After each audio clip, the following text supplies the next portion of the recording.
Hello everyone, I'm Nova. Welcome back to my channel. Today, we are going to wrap up everything that I read in July. So in the spirit of other wrap-ups that I've seen, I've made little graphics for every month talking about some of the statistics that I like to track with my reading. So I'll be putting that up on the side, and then I will talk through all of the books that I've read, probably in order that I read them. In particular, this kind of format with the graphs and stuff is heavily inspired by Books and Lala. Obviously, I switched out some of the stats and stuff that she tracks for some of the ones that I track. But yeah, I was heavily inspired by how she presents her monthly wrap-ups. So thank you to Kayla for that. And I will move so that I can pop the graphic right up. Oh, also, I wanted to add that over the next couple months, I plan on doing kind of like a wrap-up rewind. So since I started my channel in the middle of July, I kind of wanted to do like a little mini series where I went through the rest of 2023 that I didn't get to vlog or talk about. So those will be little bonus videos on top of the weekly reading vlogs I'm going to be doing. So what I think I'm going to do is I'm obviously dropping July, and then I'm going to do January and February together because I read a lot of series that carried over, so it just kind of makes the most sense to lump them together. And then I'm going to be lumping March and April together because in April I read like 4 books, so it would be silly to give it its own video. And then I'm going to do May and then June, and then I should be caught up by then. So those will start coming out periodically in a couple of weeks if you're curious about everything that I read before I started the channel. But yeah, for now, let's start with July. We'll get July out of the way first. Alright, so in the month of July, I read 14 books. This was officially my best reading month of the entire year. And I read 3,948 pages. As for the breakdown of where I got like the physical books, I guess, or the text, 3 of them I bought new, 7 of them are from the library. 1 of them was a free ebook that I found online. 2 of them were on my physical TBR that I had thrifted or gotten used, and 1 of them was an ARC. And then for my own personal tracking, whenever I get a book from the library that I end up really liking, I usually track down a used copy of it so that I can add it to my collection. And that happened 4 times this month, and I'll talk about which ones those were.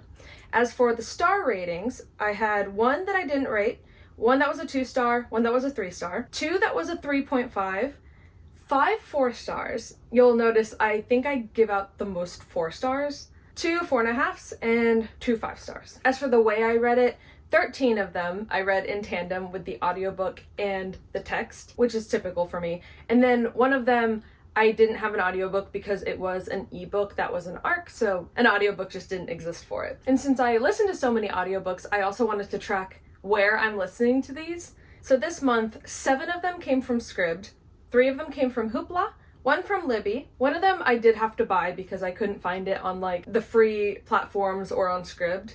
1 of them was free because I found it online. And 1 of them, like I said, I didn't listen to an audiobook for because it was an ARC. For the fiction-nonfiction breakdown, 12 of them were fiction, 2 of them were nonfiction. For the age range, 10 of them were for adults, 3 of them were YA, and 1 of them was middle grade. And then as for the type of book that they were, 10 of them were novels. 1 was an anthology, 1 was a novella, and 1 was a graphic novel. I only had 1 DNF, which I'll talk about at the beginning, and my book count year to date is 74. I have read 74 books this year. Alright, so to get the DNF out of the way, I don't usually count DNFs towards my total book count.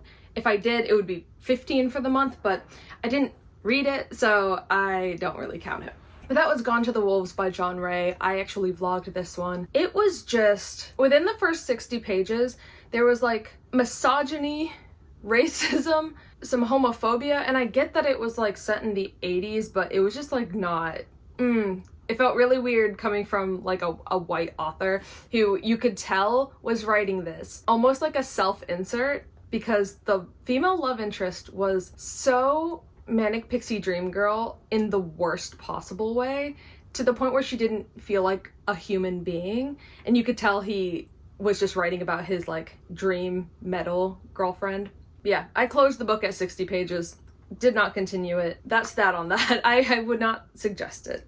So the first book that I read in July was An Elderly Woman is Up to No Good, which is a collection of 3 or 4 short stories in like this teeny tiny little book that I got from the library. And I heard Riley Marie suggest it, and so I wanted to pick it up, and it took me like 2 hours to read it max. But yeah, it's translated from Swedish, and it's about an old woman who does not have time for shenanigans. It's very much, I'm at the end of my life and I just don't give a shit anymore. So like, as an example, she's lived in her apartment for a very, very, very long time, right? And someone is trying to trick her into selling them her apartment. So she kills them and has no qualms about it. So that's kind of the energy of the short stories, and they're very comical. It's not presented in a dark way at all. It's very like fact of the matter, and I just think she's a delight. These were very fun. I gave it like 3.5, 3.75. The last short story didn't really do it for me, but like overall, like, was my life changed by this? No. But did I have a fun time reading it? Yeah. Then I read My Sister the Serial Killer. This is about a woman whose sister is a serial killer, and I thought this was wonderful. I give this 4 stars. It was a super, super quick read because the chapters are very short, and so a lot of the pages get cut off, and so it's actually much shorter than it looks. And I just thought this had a lot of really interesting conversations about like the lengths you will go to for family. Like, you can objectively think that someone in your family that you love is doing something horrible, and like, even though you know it's wrong, you're going to stick by them. Yeah, so our main character is kind of grappling with that throughout the entire thing, because her sister keeps murdering boyfriends and presenting them as like, oh, it was a mistake, oh, he attacked me, it was self-defense. But, you know, by the second or third or fourth person where this main character is going to help her sister clean up the mess, you know, that's when she starts getting a little wary about what's going on. But yeah, I thought this was great, and it was a really quick read, so I do highly recommend it. So the next book that I read is by far the most difficult book I've ever read, and that's My Dark Vanessa. This was presented as kind of the anti A Little Life, and A Little Life is one of those books that I'm just simply never going to read. So when I saw this recommended, almost like a, instead of reading that, read this, I wanted to pick it up, and it was the most difficult reading experience I've ever had. But also when I closed the book, I'm so grateful that I've read it. Like, I've never felt so grateful to have read a book, I guess. With the exception of maybe some memoirs, but as for fiction, like, this made me feel wretched. I felt disgusting reading this, and that's the point, right? So this is about a 15-year-old who gets into a sexual relationship with her 40-something-year-old teacher, and it's as sickness-inducing as it sounds. And it goes back and forth between present day, where she's like in her 30s, and he's getting called out for his past abuse, Me Too style, because it's set in 2017. It's going back and forth between that and her experience with him in the past. You know, at the beginning of the book in present day, she is still in the mindset of, I wasn't abused, I wanted it, everything was consensual, like, this was a very important relationship in my life. I wasn't, like, other people might have been, but I wasn't. You're kind of rooting for her throughout the present day timeline to come to her senses and realize that what happened to her was deeply abusive. And yeah, I just thought it was wonderful. It's so beautifully written, and certain lines just like took my breath away. And so this is one of the books that I ended up picking up my own copy after I read it from the library. So I'd love to go back and reread it and maybe like tab some of my favorite parts, because some of them, man, like this line in particular really got to me. It says, the article says Strain groomed the girls. Groomed. I repeat the word over and over, try to understand what it means, but all I can think of is the lovely warm feeling I get when he stroked my hair. And just, oh, it makes you feel terrible while you're reading it, but that's the point. I highly recommend this if you can stomach this kind of subject matter. Just know going in that it is like on page. There are sex scenes on page, and they are not presented in like a sexy way. They are presented in a way that makes you feel gross. And I think that was important because it really puts you into the center of this horrible thing that happens to people in real life. Even though this is fiction, this does happen. And yeah, I'm very happy that I read this, and I do highly recommend it. I gave this one 5 stars. On a less exciting note, the next one that I read was called Dinosaurs, and this was so boring. I gave it 2 stars because it wasn't like badly written. It was just like so monumentally boring. It's a really short book, and for nothing to have happened, like, it's about this guy who moves into a new house And it's his relationship with his new neighbors and how he kind of gets like tangled up into this family. And I guess like I was supposed to feel something about his relationship with like the kids and like found families or something like that. But I don't know. I just never connected to him. The main character is like super stinking rich from some like lawsuit or something. So he's just like living his life, traveling around. It's just like very like rich white guy problems. I just didn't care about any of the characters. Like it was a slog. The only reason that I ended up finishing it was because it was so short that by the time I wanted to put it down, I was like, okay, there's only like 45 minutes left of this. But when it comes to those like found family aspects, specifically of a childless person who now becomes kind of a babysitter for these kids, recently I read Nothing to See Here, and this is one of my favorite books of the entire year. I have not stopped thinking about this, and I'm sure I'll talk about it in a future video, definitely in one of my wrap-ups. So this is about a woman who becomes the caretaker for these two twins that are the stepchildren of her former best friend. And the two twins like catch on fire. When they're feeling a lot, they end up spontaneously combusting. And so she kind of has to be their like on the down low caretaker because their dad, who's their biological dad, is this like hotshot politician. And this is like a perfect example of like a deadbeat kind of character connecting with children and like talking to them like they're human beings. And kind of giving them love for the first time, because to everyone they're just like a nuisance, right? Because they just catch on fire, so they just do whatever they can to like put them in situations where that doesn't happen, put them in like remote homes in case it burns down and stuff. And you know, she's the first person to be like, okay, well, let's like find the root of this problem, okay?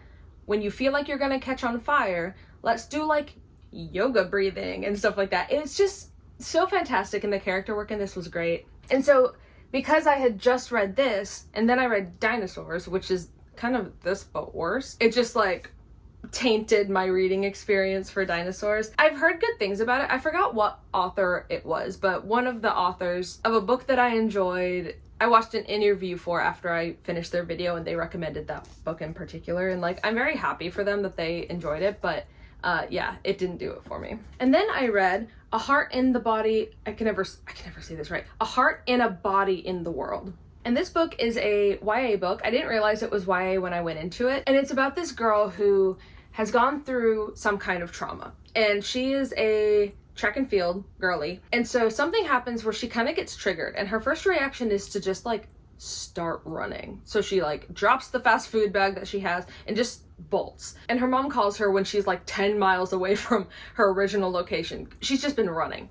And her mom is like, what the fuck are you doing? She's like, well, actually, I'm going to run all the way to Washington, D.C. I'm going to talk to the politicians there about insert trauma here that is kind of a reveal throughout the book. And her mom's like, what are you gonna say to them? And she's like, I haven't thought that far yet, but I'm gonna go. And her mom's like, you are legally literally not allowed to do that. I can stop you. And she goes, I turn 18 in a week, so if you don't let me go now, I'm just gonna go in a week. So her mom lets her go. And it's worth mentioning that her whole family is like delightfully Italian. Like, it makes me so happy. I kept on thinking about my roommate, who is also from a very delightfully Italian family, like New Jersey, Queens Italian. So her family, and this is fantastic. And so she sets off on this journey. Her grandpa ends up tagging along, kind of driving behind her essentially along her journey. Her brother kind of plans out her route over the next few months, and her friends are kind of her like PR people without her asking them to be. And she kind of becomes the voice of the need for change about this traumatic event that happened to her. Like I said, it's kind of a reveal as to what happened throughout the book. So look up trigger warnings if you need to. I think if you know what happened, it won't necessarily impact your enjoyment of the book, but it'll have a different impact if you find out as it goes along. You start putting puzzle pieces together as to what happened, and then you get a flashback scene. And yeah, it was kind of a gut punch of a book at times, while also being like laugh out loud funny for me. The audiobook was really, really good. Yeah, I highly recommend this one. It was great. Even though it was YA, I'm glad it was YA because it allowed it to have a little bit more of a lighthearted tone. Like, this is not a sad book. It touches on sad topics, but I wouldn't consider this like a sad book. This is a book about a girl who has a lot of love surrounding her as she tackles this crazy task. I would highly recommend it, and I also give this one 5 stars. And then I read My Best Friend's Exorcism, which is the 3rd Grady Hendrix book that I read. I've also read Horror Store and Southern Book Club, and I think this slots right in the middle for me. I think this was closer to like maybe like a 3.5 or a 4. I think I gave it 4 stars on Goodreads because I really did enjoy this. This is about a girl whose best friend gets possessed. This is such a good story about like the power of friendship, I guess, and it's set in the 80s. I mean, if you can't tell by this book cover, which is probably one of my favorite book covers of anything that I own. I think what threw me off a little bit was some of the 80s references were kinda ham-fisted in there. So oftentimes it felt kind of corny, but also I think it's supposed to be a little corny, like it's definitely campy. And I am curious to check out the movie version that just came out of this. As someone who's from South Carolina, I'm always delighted to see books that are set in South Carolina. Like, there's a few moments of like racism in this, just like offhandedly mentioned. South Carolina is still very much like that. Like very, very, I left the South for a reason, right? So unfortunately, it is accurate. And I don't think the book is condoning anything relating to that. Same with Southern Book Club. It touches on race stuff from the point of view of like a white character, and unfortunately it's like spot on to like how people talk about stuff like that. But yeah, I enjoyed it. I'm glad I finally got around to it. This is one of the books that I've had on my physical TBR probably the longest, so it was fun. And I just love this cover so much. It's so good. All right, now we're getting into the books that I did actually start vlogging. So I read an anthology called It Came From the Closet. It's in my first reading vlog, if you're curious. It's queer reflections on horror. It's a bunch of essays where the authors are taking a horror movie and making a connection to their identity in some way, be it queerness or blackness or transness or any kind of intersectionality of that. And I think some were stronger than others. So a bunch of them were like 5-star essays for me. And then some of them were a little more duddy. Overall, I really enjoyed this. I think it averaged out to around a 4-star. And I'm happy I read it. The one in particular that I loved was Carmen Maria Machado's essay on Jennifer's body, which I think is the most famous essay out of this one. But yeah, worth the read if you're a horror fan. And even if you're not a horror fan, it gives you enough backstory on all of these movies so that you're not like lost. This was one of the 2 nonfictions that I read. And then I read Piranesi, which I also gave 5 stars. This is the book that I vlogged the most in that first vlog, but this is about a guy named Piranesi. He's in this house that is like a winding labyrinth. I don't want to give too much away because this is the kind of book that you go into knowing absolutely nothing, and that is the best reading experience. But he starts realizing that things are not as he thinks they are, and I will leave it at that. I loved this. This read like a fairy tale almost, and it's told through journal entries, and so it's epistolary-esque. I just loved it. I had such a blast with it. Everyone needs to read this. This is like the best kind of weird. Then I read All Boys Aren't Blue. This is the second nonfiction that I read this month.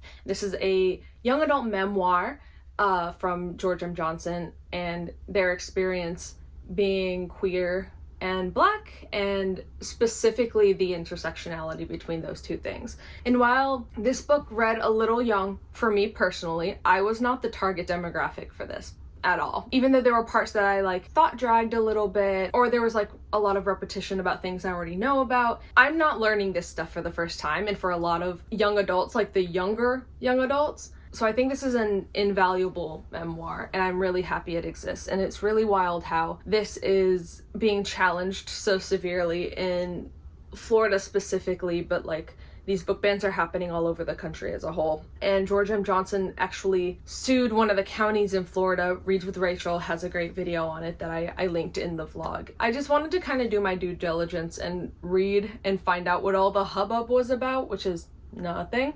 And yeah, it was great. I ended up not rating this mainly because I am not the target demographic for it, and it would feel very silly for me to rate a memoir outside of my target demographic. I don't know. Just me personally. I don't think it's wrong if people do that. But yeah, I just kind of read it, enjoyed it, and moved on. Then I read a very short novella called The Worm and His Kings. And this is like cosmic horror. And I vlogged this one in my second weekly reading vlog if you want more details about it. A lot of things with it worked for me and a lot of things didn't. I ended up giving this like 3 stars. I don't think it was like bad. I just don't think it like did anything for me personally. I liked a lot of the conversations that it had about being unhoused in New York and being trans and poor and accessibility issues that comes from all of that. It has like a gnarly age gap relationship that I didn't really love that is talked about. Like, it's not like completely normalized, but it made it hard for me to connect to the main couple that I'm supposed to be rooting for. And a lot of the cosmic horror-y stuff, because of the writing style, was a little hard for me to follow. And because it was such a short novella, I ended up kind of wishing that there was more. And I typically love novellas. Like, I mean, the Wayward Children series is a perfect example of how you can tell a full story in a fantasy world in 150 pages, right? But this one just got like spatially confusing for me as I was reading, and I had to rewind a lot. I mean, if you're a more seasoned cosmic horror reader, then you might enjoy this. But as someone who doesn't read a lot of it, like I want to, but I just haven't read a ton of it, I'm glad this was like an easy listen. It only took me a couple hours to listen to it, and I listened to it while I was like at work, so yeah, it was fine. And then I read Juniper and Thorn, and this is another book that I ended up grabbing myself a copy for that is on the way. I also vlogged this one in the second reading vlog, and this is about a girl named Marlinchin and her 2 sisters and their abusive dad and her relationship with her family. And she meets a guy named Savas who has also been abused throughout his life, and they find a lot of comfort in each other. I thought this was wonderful. I gave it 4 stars mainly because the romance between the two felt very rushed. Like, it was a little hard to believe that after like a couple days she was saying like, I love him so much it hurts. I'm like, okay, calm down. I do think there's a lot of validity in 2 traumatized folks finding comfort in each other and being able to, like, for example, have sex in non-traumatic ways, and how special that is when all you've kind of known is not great. So yeah, I grabbed myself a copy of this. I actually got the UK copy. I found like a surprisingly cheap version of it that allegedly is signed. I didn't see a picture of the exact copy, but we'll see. I'll let you know if it's signed, because that'd be a really cool find. And as for the last book that I vlogged, I read We Ride Upon Sticks, and that is another one that I've got on the way. So the 4 that I ended up buying afterwards were My Dark Vanessa, Piranesi, Juniper and Thorn, and We Ride Upon Sticks. And this is about a girls field hockey team in 1989 in Danvers, Massachusetts, which is the site of a lot of the Salem witch trial hangings. They start dabbling in some dark magic in order to advance to the finals, and this is just a masterclass in character building for me, because this team has like 11 people on it, and while not all of them got their own dedicated sections, a lot of them did, and it's really a talent to make me care about that many characters all at once. Like, there are technically like 11 main characters, and the character work in this was phenomenal. I loved the writing style. This is also set in the 80s, and so there are some 80s references thrown in there, but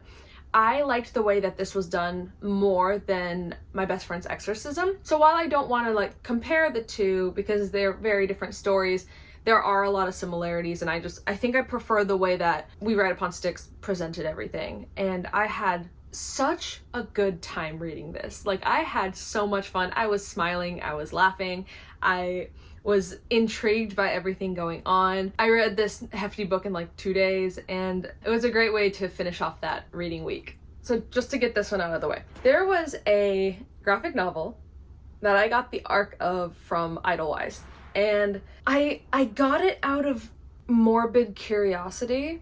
Okay, hello. Editing Nova here. The way I'm floundering for like 5 minutes straight is so funny. This is just 5 minutes of me going, but hear me out. It was good though. And like, do I condone literally anything in this? No. Did I kind of have a blast reading it? Yeah. But this is Lovesick. This is the collection of the 7 issues for it. I believe it's like over, like it's just the 7 issues. And it is about a girl named Domino. And she is, I'm gonna try and put this in a way that YouTube will like. Actually, I don't think there is one. She's a dominatrix who runs red rooms where men voluntarily get murdered and eaten as like a sexy thing. It was like a car crash I couldn't look away from. And like her backstory was really interesting and fucked up, and she's fucked up, and these guys are fucked up. But I mean, the author was saying, because in between every issue, she interjected kind of her thought process for the next issue that you're about to read. And she was talking about how she got sucked into the rabbit hole of like kids on Twitter talking about stuff like this, about how they want to be murdered and eaten and just, you know, that kind of kink stuff. And she was just like, what the fuck is going on? And ended up going through the kind of like seedy underbelly of the internet and researching into stuff like this. And she was inspired by, I don't remember off the top of my head, but the murder case where this guy met another guy in a forum for cannibalism. They met up, person 1 murdered and ate person 2. But here's the thing, it was consensual, right? So that case kind of opened the door into, okay, is it still like actual murder if the person who was murdered wanted it to happen? I don't know. And it's wild because it's like a real thing. I think it happened in like Germany. And so that's kind of the premise of this whole thing. And yeah, I couldn't look away. It was like a car crash. I think I gave it like 4 stars. And I don't know if I'm proud of that or not, but I cannot deny that I like ate this shit up. It's also not condoning anything that's happening, right? It talks a lot about like internet incels and just like the nastiest fucking people you can imagine. And it was a quick read. If gore and horror is your thing, I actually kind of enjoyed it. And yeah, it was an arc, so I kind of blasted through that. Moving on, then I read quite literally the complete opposite thing I could have read, which is a middle grade fantasy novel called Conjure Island by Eden Royce. Eden Royce wrote one of my favorite books of the year, which is also middle grade, and it's called Root Magic. Root Magic was her debut novel. I ended up finding it at like a library sale, and the cover just took me, so I gave it a shot. And both of these are also set in South Carolina, so I'm very charmed by that. And these specifically follow the magical practices of the Gullah Geechee folks off the coast of the South. And I thought this was lovely. I'm actually in the next couple weeks going to be posting a dedicated reading vlog for this, where I'm also going to be talking about Root Magic and how much I loved that. And yeah, technically this was my first ever arc.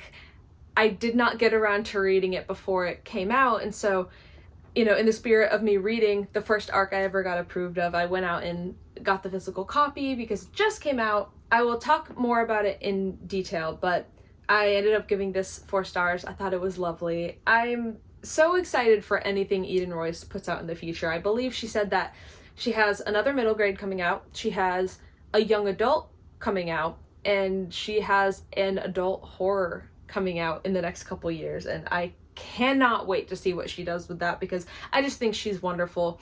These middle grade books do not talk down on you. They explore such rich cultures that you may or may not know about, and yeah, I'm very happy they exist. Read Conjure Island, but read Root Magic first. Read this book first.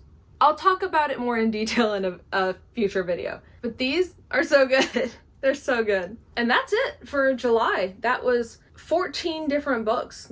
Like I said, that was definitely the best reading month I've had this year. I think before this, my record was 12. I had a couple months where I read 12 each, but a couple of those had like a bunch of novellas. So this is by far the most like novels I've read in a month and the most overall that I've read in a month. And I'm very happy with it. I'm very satisfied with everything that I read. Minus the couple of duds that got on there. I mean, just the fact that I had like 5 4-stars and 3 5-stars. Like I truly cannot complain. I've got some really fun stuff upcoming. Like I said, I've got the Conjure Island video coming in the next couple of weeks.